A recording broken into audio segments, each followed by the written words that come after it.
Olá, bem-vindos a mais uma aula de Biologia. Meu nome é Vanessa Sardinha e o tema da nossa aula de hoje é grupos sanguíneos. Hoje nós sabemos que existem 4 grupos sanguíneos diferentes. Indivíduos com sangue tipo A, indivíduos com sangue tipo B, AB e o tipo O. Entretanto, por muito tempo não se conheciam esses diferentes tipos sanguíneos. Então, ocorriam erros ali, por exemplo, nas transfusões de sangue. Então, após alguns estudos, descobriu-se que havia sim algumas diferenças. Nós vamos estudar então as diferenças encontradas entre esses 4 grupos sanguíneos. Então vamos lá. Por que é importante identificar os 4 tipos sanguíneos? Por que é importante saber que existem tipos diferentes? Primeiro, o ponto principal de saber essa diferença, da importância de saber essa diferença, é porque a gente tem que saber que essas transfusões erradas podem causar hemólise. Como assim? Quando a gente coloca um sangue em contato com outro sangue que não é compatível ali, pode ocorrer a destruição das hemácias. Essa destruição das hemácias, quando a gente está falando de transfusão de sangue em humanos, pode até mesmo acarretar a morte se for colocado sangue em grande quantidade. Então, o ponto principal que levou aí aos estudos para conhecer os 4 tipos sanguíneos são essas transfusões de sangue que desencadeiam esse processo conhecido como hemólise. Quando os pesquisadores estudaram ali os 4 tipos sanguíneos, os diferentes tipos sanguíneos, eles perceberam que existiam algumas substâncias que diferenciavam esses grupos. Que substâncias são essas? Hoje a gente chama de aglutinogênio e aglutinina. O aglutinogênio são glicoproteínas que vão estar ligadas ali na membrana da hemácia. Então essa estrutura ela vai funcionar como um antígeno. Já as aglutininas, elas são encontradas no plasma sanguíneo e atuam como anticorpos. Só para a gente lembrar, antígeno e anticorpo. Qual que é a diferença entre esses dois termos? Antígeno diz respeito a algo que estimula o sistema imunológico e já o anticorpo, ele vai atuar contra aquele antígeno. No caso de um vírus, por exemplo, vamos pensar numa doença viral. O vírus, quando entra no nosso corpo, ele vai estimular nosso sistema imunológico. Então, ele vai atuar como um antígeno. Já o anticorpo vai ser produzido pelo nosso corpo para destruir aquele vírus, certo? Então, ele vai atuar ali na destruição, na eliminação daquele antígeno que estimulou, então, o nosso sistema imunológico. Então, vamos ver como que esses aglutinogênios e essas aglutininas vão estar dispostas, então, nos grupos sanguíneos. Aqui a gente vê um exemplo dos 4 tipos sanguíneos. Então, aqui a gente tem o sangue tipo A, o sangue tipo B, o sangue tipo AB e o sangue tipo O. No sangue tipo A, a gente pode observar que temos aglutininas específicas na hemácia, que a gente vai chamar ali de um antígeno A. Então, você observa aqui só um esqueminha para a gente ilustrar melhor como que seria essa diferença entre os grupos. A gente vê aqui o sangue tipo A com um tipo específico de antígeno na membrana da sua hemácia. Quando a gente vê um sangue tipo B, a gente já vê um antígeno diferente, certo? No sangue tipo AB, como o nome já indica, AB, a gente vai ter os 2 tipos de antígeno. Então a gente vê aqui o antígeno A e o antígeno B. E o sangue tipo O não possui nenhum antígeno na membrana da sua hemácia, certo? Quando a gente fala então de antígeno, a gente tem esses 2 tipos, o antígeno A e o B, que no sangue AB está presente os 2 e no sangue A ou no sangue O está completamente ausente, certo? E quando a gente fala então dos anticorpos, no sangue tipo A, a gente vai ter um anticorpo, a aglutinina anti-B, ou seja, uma pessoa que tem o sangue A não vai poder receber sangue tipo B. Por quê? Porque ela tem anticorpos contra aquele antígeno, certo? Então ela tem anti-B. Já no sangue tipo B, a gente tem o anticorpo anti-A. E quando a gente tem o sangue AB, a gente não vai ter nenhum, nem anti-A, nem anti-B. Por quê? Só pensar um pouco. Como a gente tem uma hemácia com antígenos A e B, a gente não pode ter anticorpos, porque senão a gente vai atacar a nossa própria hemácia, certo? Já o sangue tipo O, ele vai ter anticorpos tanto anti-A quanto anti-B. Ou seja, uma pessoa do sangue tipo O só vai poder receber sangue tipo O. Por quê? Porque ele tem anticorpos anti-A e também anti-B. Qualquer um que ele receber desses aqui, o anticorpo vai atacar e destruir aquela hemácia, causando sua destruição. Aquele processo de hemólise que a gente falou ali no início da aula, certo? Agora já o sangue tipo A, observa que ela não tem nenhum anticorpo. Logo, ela pode receber sangue de qualquer tipo, certo? Então aqui a gente tem um receptor universal. Já o sangue tipo O é um doador universal. Por que ele é um doador? Porque observa que a hemácia não tem antígeno. Então se ele doar aqui para o A, o anti-B não vai fazer efeito nessa hemácia. Se ele doar para o B, o anti-A não vai fazer efeito, entendeu? Porque ele não possui nenhum antígeno na sua hemácia, correto? Então vamos lá. Só que o problema não para por aí. A gente sabe que tem sangue A, sangue B, sangue AB e sangue tipo O, correto? Só que a gente tem ainda o fator RH. Algumas pessoas, por exemplo, são A positivo, outras são A negativo. Esse é o fator RH. Por que eles chamam RH? Porque quando fizeram estudos, descobriram isso utilizando sangue de um macaco do gênero Rhesus. Então, por isso, o RH. Eles analisaram esse sangue, colocaram esse sangue desse macaco no sangue de um coelho, descobriu que havia uma aglutinação, ocorria a destruição ali das hemácias. Então eles perceberam que existia um fator que estava ligado a essas hemácias, ainda que diferente daquele fator do A, do B, do AB.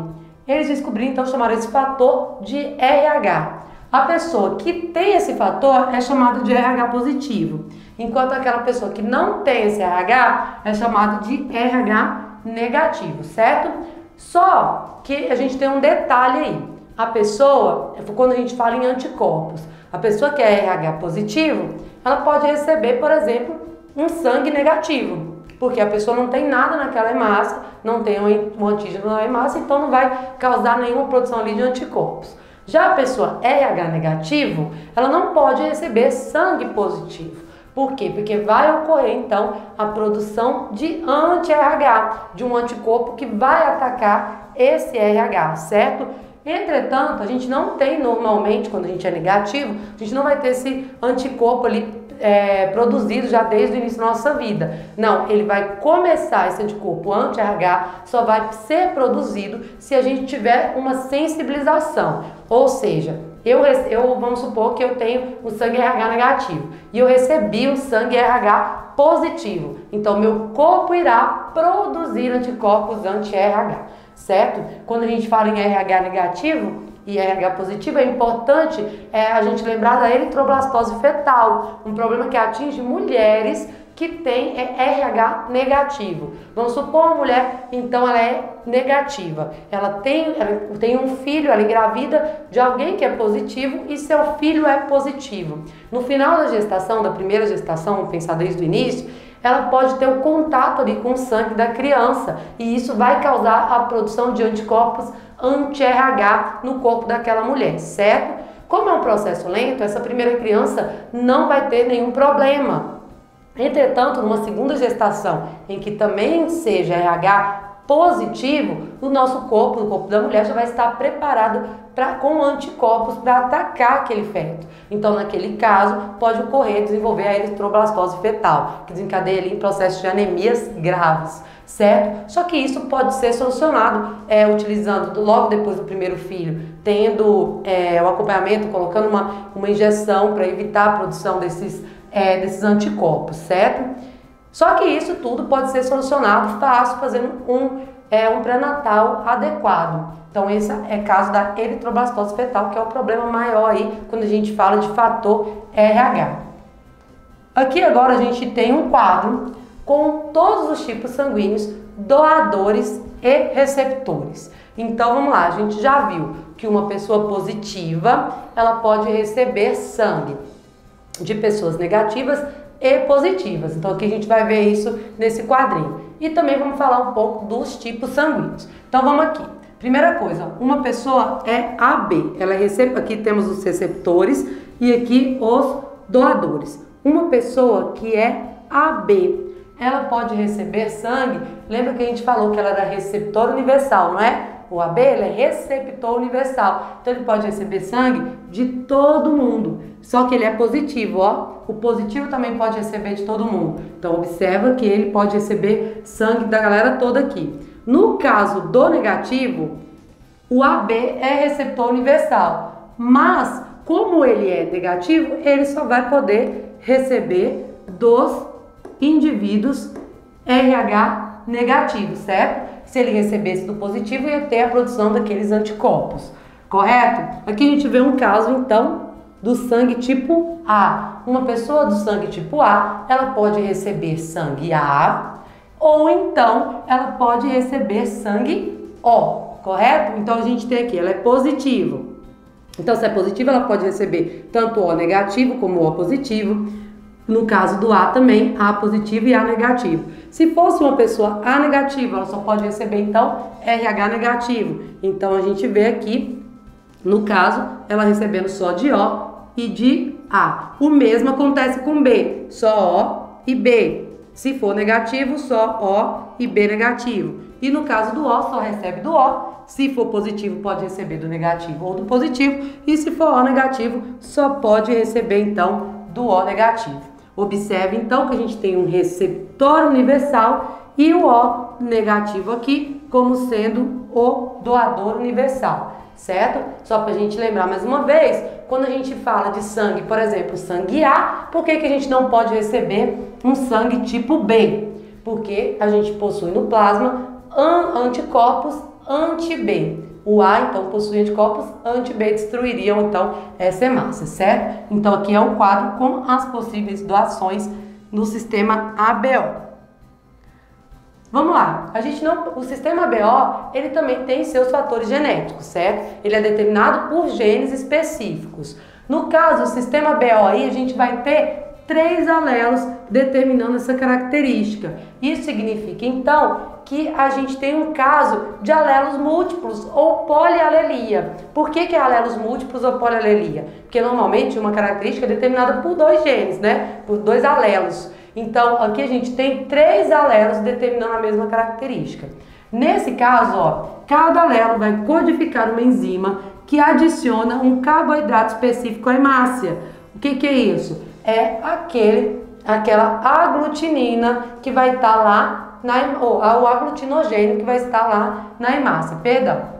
Então, olha só, a gente tem 6 genótipos e 4 fenótipos. A gente tem sangue A, sangue B, sangue AB e sangue O. Isso são o quê? Os fenótipos. Quando a gente fala em genótipo, a gente está falando do quê? Das características genéticas daquele indivíduo, dos genes, né? Então, o genótipo é aqui. A gente tem diferentes tipos de genótipos. A gente tem 6 genótipos no caso. Ó, a gente tem o sangue A com 2 genótipos diferentes, o sangue B com 2 genótipos, o sangue AB com 1 e o sangue O com 1. Isso acontece por quê? Porque a gente tem relação de dominância e também tem uma relação ali de codominância, no caso dessa genética do sistema BO. O IA e o IB são codominantes, ou seja, quando eles estão aos pares, não ocorre dominância de um sobre o outro. Então, se tem IA e B, o sangue é AB, certo? Mas o IA e o IB têm dominância sobre o Izinho, certo? Que é um alelo, então, recessivo. Se uma pessoa tem IA, ela é sangue A. Se ela tiver IAzinho, ela também é sangue A, porque o IA ela tem dominância em cima aqui do Izinho, certo? O IB, ele é IB, então ele é sangue B. Ou IBzinho, porque também tem uma relação de dominância. IBzinho também é sangue B. No caso do AB, como a gente já falou, é um caso de codominância. Os dois se expressam. Então, o indivíduo que tem o alelo IA e o alelo IB, ele vai ter sangue AB. E por fim, a gente tem o sangue O. O sangue O é Izinho, certo? Ele não, como ele vai ser um alelo recessivo, ele vai ter que estar aos pares para se expressar. O sangue tipo O. Aqui a gente tem um exemplo de um caso de cruzamento, então, utilizando o sistema chamado de sistema BO. Então, a gente tem aqui um indivíduo IAzinho e outro IBzinho. Quando uma pessoa é IA, Izinho, como a gente já falou, o IA tem dominância sobre o Izinho, não é? Então, essa pessoa aqui é sangue tipo A. Então, sangue A. Enquanto essa pessoa aqui é sangue B.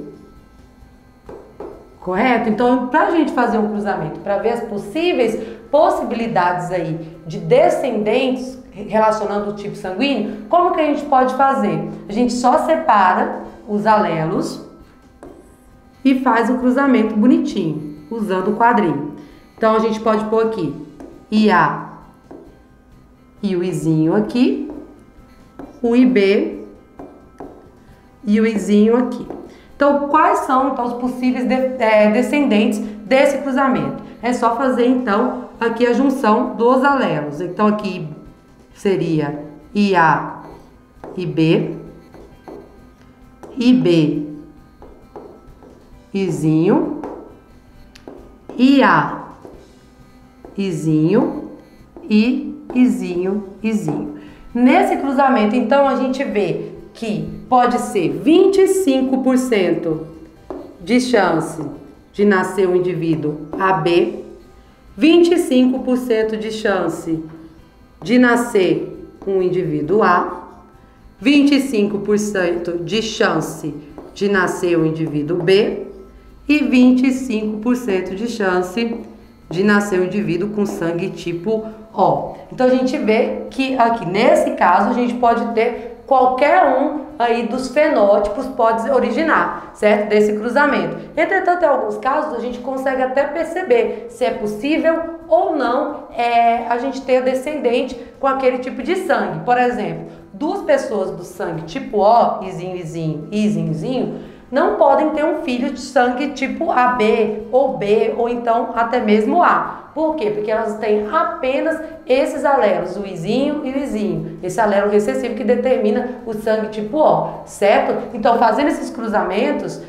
aí quando a gente está falando mais da genética desse sistema BO, a gente consegue ver possíveis descendentes aí, certo? Então, a gente viu o sistema ABO. Por que é importante a gente conhecer esse sistema? Principalmente no caso das transfusões, que a gente vê que alguns tipos sanguíneos têm incompatibilidade com o outro. A gente viu que a diferença desses tipos sanguíneos, então, está relacionado com o quê? A presença de aglutinogênios e aglutininas. Aglutinogênios estão presentes na membrana das hemácias, enquanto as aglutininas, elas estão presentes no plasma e atuam como anticorpos. A gente viu ainda que a gente não pode fazer uma transfusão usando apenas o sangue tipo A, o conhecimento do sangue tipo AB, AB ou O. A gente precisa saber também do sistema RH, em que a gente tem a presença desse fator RH ou não. Quando a gente tem esse fator RH nas hemácias, a gente é RH positivo. Quando não tem, é um caso de RH negativo. Por fim, a gente falou da genética desse sistema,